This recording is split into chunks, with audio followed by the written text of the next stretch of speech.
宋聘咧作為解放前嘅五大茶莊之一咧，佢係當係茶王嘅，因為佢嗰陣時做出嚟個品質最高，質量好，影響力又高。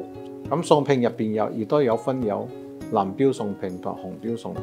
如果成筒嘅紅標宋聘喺拍賣市場嘅拍咧，係呢個係首次出現。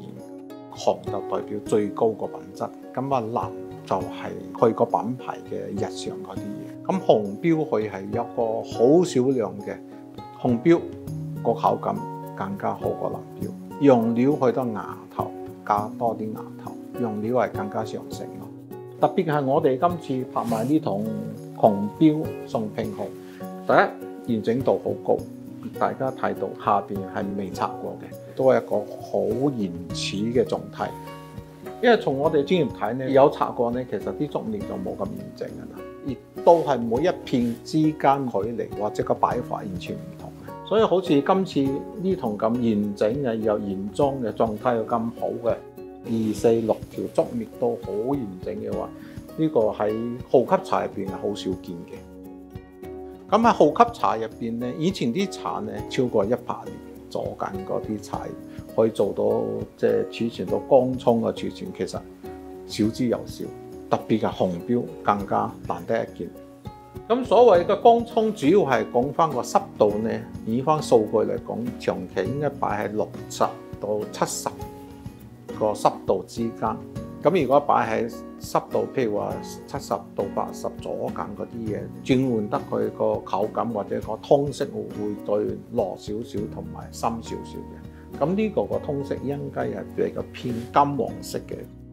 好多拍賣行咧對佢啲超高價個產品都做一個估計對算。咁人哋唔知道價錢嘅話，會嚟專門話究竟呢個定價幾錢？咁啊有利於拍賣行更加了解個市場對佢個關注度。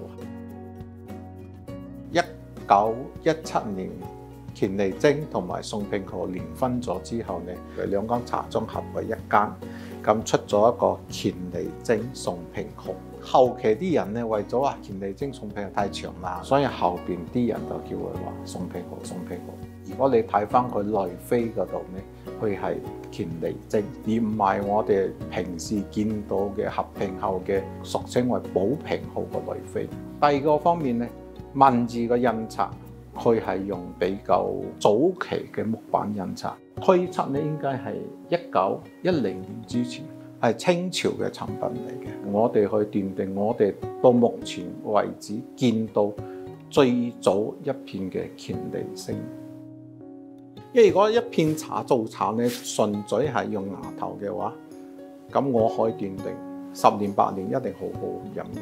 但係咧超過時間咧，佢已經慢慢弱化咗啦。咁樣咁唔理後邊個存放，所以個存放要轉換得好咧，一定要粗葉菌黃片。菌就係嗰啲粗枝大葉嗰啲菌，咁我哋就叫佢加入呢個菌。呢個亦都係百年茶嘅靈魂之一嚟嘅。當其時五大茶莊啦，咁樣佢啲大家嗰啲配方味道其實佢各有各個方向。咁啊，宋聘號係偏藥香味多啲嘅，陳雲號係偏醬香味多啲嘅。喺呢筒陳雲號咧係叫正陳雲號。點為之正陳雲號咧？就係白底黑字，因為喺陳雲號有白底黑字、白底藍字、藍底黑字，有幾種產品嘅咁樣。咁呢個係白底黑字，係市場供應最好嘅陳雲號。呢個亦都係完整嘅竹殼、完整個竹面，咁啊沖瓷都係良好。而家市面上要見到一筒好完整嘅陳雲號、好完整嘅狀態嘅話，亦都咁重嘅重量嘅話，少之又少。咁印級茶又有咩代表呢？印級茶大家一定知道紅印。中國1949年解放咗之後，新中國成立嘅第一片茶。咁呢個係第一次有咗呢個包裝紙喺出邊。佢因為成個版面係紅色嘅，所以大家都叫佢話紅印。咁我哋今次呢筒紅印咧，好完整狀態嘅，沖瓷都好光。頭先介紹咁多嗰啲精彩嘅拍品咧，將會喺2025年嘅11月30號喺銅鑼灣時宏拍賣有限公司個場地嗰度拍賣，到時將會與大家一齊見。